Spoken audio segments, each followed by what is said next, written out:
صوبائی جمعیت اہل حدیث مشرقی یوپی کو دعوت دیتا ہوں کہ تشریف لائیں اور اپنے قیمتی خطاب سے ہمیں نوازیں۔ جناب مولانا محمد جرجیس سراجی صاحب حفظہ اللہ، آپ کا وقت ہے 5 منٹ نہیں 2 گھنٹے۔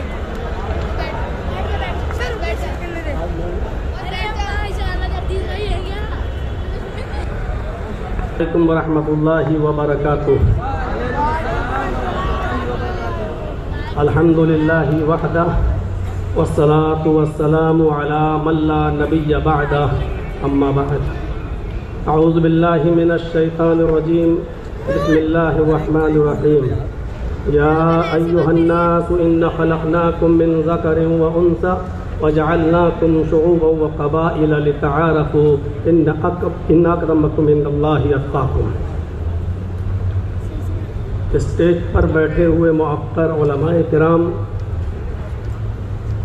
اور معزز سامعین حضرات جو ہندوستان کے گوشے گوشے اور چپے چپے سے تشریف لائے ہوئے ہیں، آل انڈیا اہل حدیث کانفرنس جو 35ویں آپ جو اس میں سماعت فرما رہے ہیں، اس میں شرکت کیے ہوئے ہیں، اس کا موضوع جو رکھا گیا ہے احترام انسانیت اور مذاہب عالم، یہ اپنے نوعیت کا بڑا حساس موضوع ہے اور تمام خطباء نے اسی موضوع پر گفتگو کی ہے۔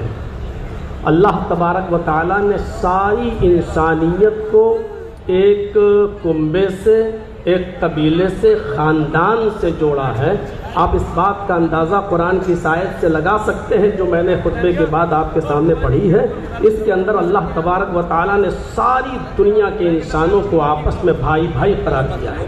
بتایا یا ایھا الناس انا خلقناکم من ذکر و انثی، اے لوگوں، ساری کائنات کے انسانوں کو مخاطب کر کے کہا کہ اے ساری دنیا کی مانو ذاتی، اے انسانوں، ہم نے تم کو ایک مرد اور ایک عورت سے پیدا کیا ہے اور ہم نے تمہارے شعبے اور قبیلے بنا دیے ہیں، اور اس کی وجہ یہ ہے کہ لتعارفوا، تاکہ تم ایک دوسرے کو پہچان سکو۔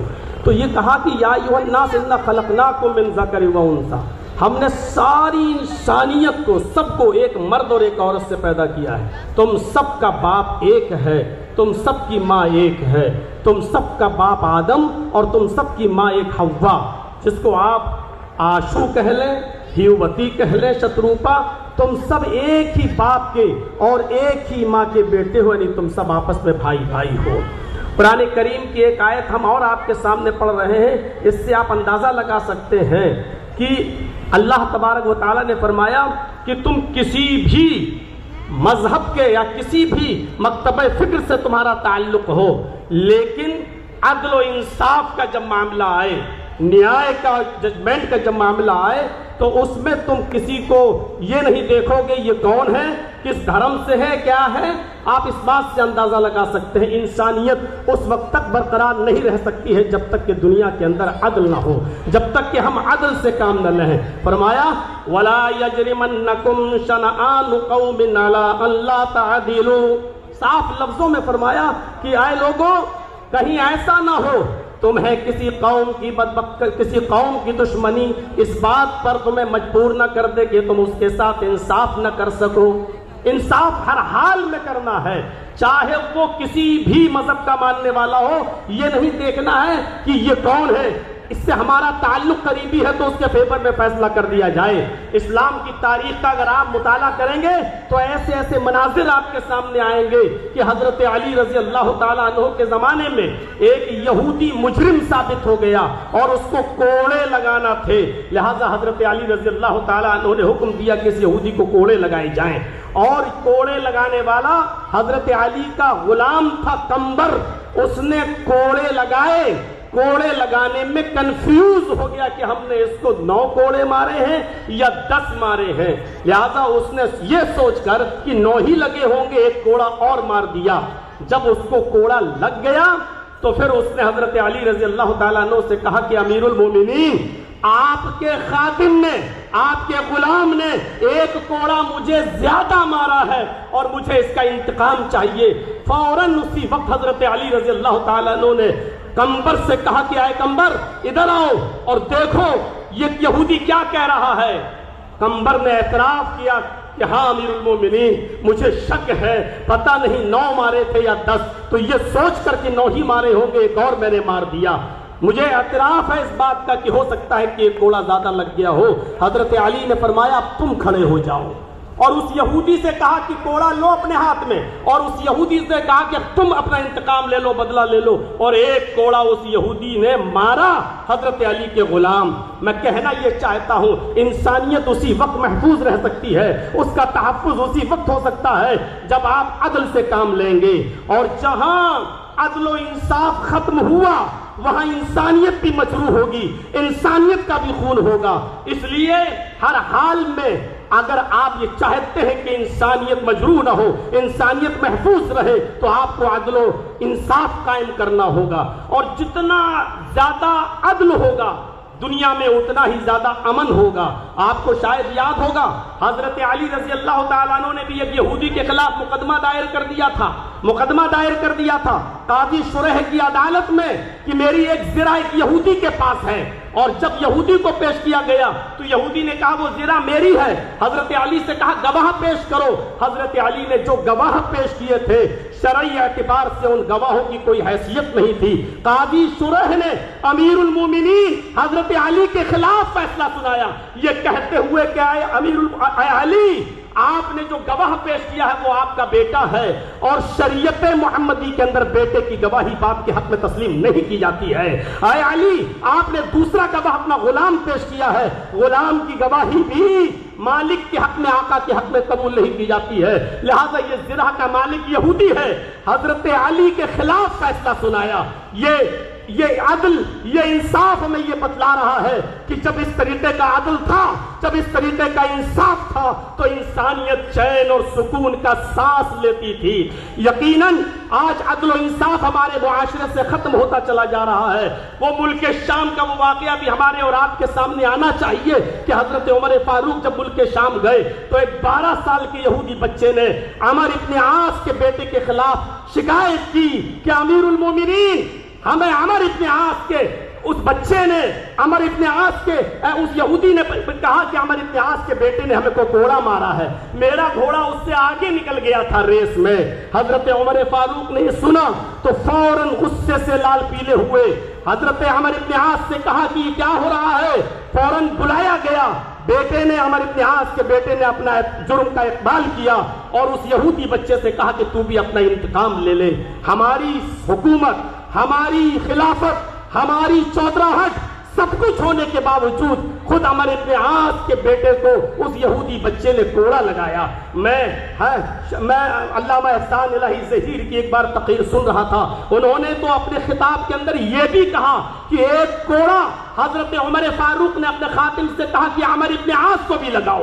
جب عمر ابن عاص کو کوڑا لگا تو انہوں نے پوچھا کہ مجھے کیوں کوڑا مارا جا رہا ہے، میرا کیا قصور ہے؟ تو فرمایا تمہارا قصور یہ ہے کہ تم نے اپنے بیٹے کو صحیح تربیت نہیں دی ہے۔ اگر تم نے اپنے بیٹے کو صحیح تربیت کی ہوتی تو تمہارا بیٹا ناجائز کسی یہودی بچے کو کوڑا نہیں مارتا۔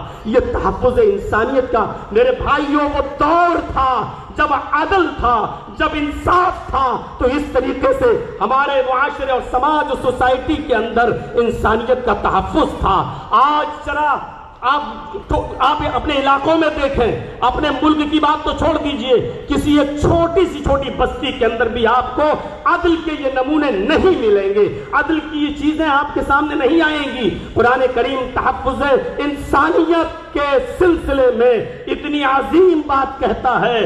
میں جانتا ہوں جن لوگوں نے دیگر ادیان کا مطالعہ کیا ہوگا ان کو اچھی طریقے سے معلوم ہوگا کہ اس طریقے کی کوئی بات دوسرے مذہب میں اس کا عشر عشیر بھی نہیں ملے گا، 10واں حصہ بھی نہیں ملے گا۔ من قتل نفسا بغیر نفس او فساد فکأنما قتل الناس جميعا، جس نے کسی ایک انسان کو قتل کر دیا، نفس واحد کا قتل کیا، ہندو مسلم کی قید نہیں، کسی ایک انسان کو اگر قتل کر دیا تو قرآن کہتا ہے، یہ ہمارے اسلام کے اصول اور ضابطوں میں شامل ہے، صاف طور پر اللہ تبارک و تعالیٰ نے فرمایا کہ اس قاتل کو یہ جان لینا چاہیے کہ وہ صرف نفس واحد کا قاتل نہیں ہے، وہ ایک انسان کا قاتل نہیں ہے۔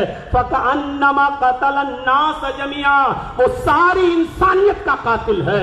ذرا تصور کریں، اس سے اگر مسئلے نکالے تو بہت کچھ نکالے جا سکتے ہیں۔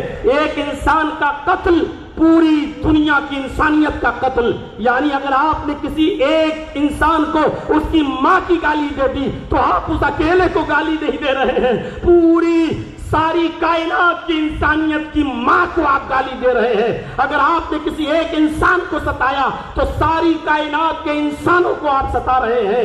یہ ہے اسلام کا تحفظ انسانیت کا نظام۔ انسانیت کو اتنا زیادہ عروج دیا ہے اور اتنا زیادہ اہمیت کی ہے کہ ہر انسان کو سوچنا چاہیے، جب ماحول خراب ہوتے ہیں تو جنگیں بھی ہوتی ہیں۔ اگر آپ ہمارے ملک پر کوئی ٹیڑھی نظر ڈال کے دیکھیں تو کیا ہمارا ملک خاموش بیٹھا رہے گا؟ ہوتا ہے۔ اسلامی دور میں بھی جنگیں ہوئی، لیکن تعجب کریں گے آپ، سوچئے اور سمجھنے کی کوشش کیجئے کہ اللہ کے نبی صلی اللہ علیہ وسلم کے زمانے میں بھی جنگیں ہوتی تھیں، لیکن آپ کو یہ معلوم ہونا چاہیے کہ ان جنگوں کے اندر بھی کتنی پابندی تھی کہ محمد رسول اللہ نے کہا اگر آپ کو لوگ مجبور ہی کر دیں اور لڑنے پر آپ آمادہ ہی ہو، اس کے علاوہ کوئی چارہ نہ ہو تو تم جنگ کرو، لیکن یاد رکھنا اس جنگ کے اندر کہ تمہارے لیے اصول ہے، اور اصول یہ ہے کہ تم کسی بوڑھے کے اوپر تلوار نہیں چلاؤ گے، تم کسی عورت کے اوپر تلوار نہیں چلاؤ گے، یہ تم کسی معصوم بچے کی گردن پر تلوار نہیں چلاؤ گے۔ یہ اصول اور یہ ضابطے بتائے ہیں۔ یہ نبی اکرم کا یہ فرمان پوری دنیا کی انسانیت کو سوچنا چاہیے کہ آج اسرائیل کس طریقے کی بمباری کر رہا ہے اور ناجائز طور پر فلسطین کے معصوم بچوں کو مار رہا ہے، قتل کر رہا ہے، عورتوں کو مار رہا ہے یا بیوہ کر رہا ہے۔ ساری دنیا کی انسانیت خاموش بیٹھی ہوئی ہے۔ وہ بچوں ہی کو ظلم و ستم کا نشانہ بنا رہا ہے، وہ وہاں کے لوگوں کو ناجائز طور پر مار رہا ہے۔ میں کہنا یہ چاہتا ہوں کون غلط کون صحیح ایک الگ مسئلہ ہے، لیکن یہاں انسانیت مجروح ہو رہی ہے۔ محمد رسول اللہ صلی اللہ علیہ وسلم نے اس دور میں بھی یہی کہا تھا کہ کوئی بھی شخص جو ہے کسی بوڑھے کی گردن پہ تلوار نہ چلائے، کوئی بھی شخص کسی معصوم کی گردن پہ تلوار نہ چلائے، کوئی بھی شخص کسی عورت کو نہ مارے، کسی بوڑھے کو نہ مارے۔ یہ اصول اور یہ ضابطے متعین کیے تھے اسلام نے۔ میرے بھائیوں، نبی اکرم صلی اللہ علیہ وسلم کے زمانے میں بھی جنگیں ہوا کرتی تھیں، اور آپ غزوات و سرایا کی تعداد جوڑیں۔ علامہ ابن القیم الجوزی رحمۃ اللہ علیہ نے زاد المعاد میں لکھا ہے کہ نبی اکرم صلی اللہ علیہ وسلم کے زمانے میں آپ کے غزوات اور سرایا کی تعداد جوڑی جائے تو تقریباً 80 ہے۔ 54 تو وہ غزوات ہیں جس میں نبی اکرم شامل ہوئے، اور 26 وہ جس میں آپ شریک نہیں ہو سکے۔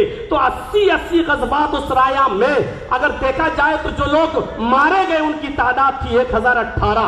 80 جنگوں میں وہ بھی غیر مسلم اور مسلمان دونوں کو جوڑا جائے 1018، اگر 80 سے ڈیوائیڈ کر دو تو 13-14 بھی ایک جنگ میں نہیں پڑ رہے ہیں۔ تو یہ تھی تحفظ انسانیت کا میرے بھائیوں ایک معیار جو اسلام نے متعین کیا ہے۔ اللہ تبارک و تعالیٰ سے دعا ہے کہ بار الہ ہماری خطاؤں کو معاف فرما کر ہمیں انسانیت کے تحفظ کی بقا کے لیے ہمیں کوشش کرنے والا بنا دے۔ وما علینا الا البلاغ المبین، وآخر دعوانا ان الحمد للہ رب العالمین۔ السلام علیکم ورحمۃ اللہ وبرکاتہ۔ ماشاء اللہ، جزاکم اللہ خیر الجزا۔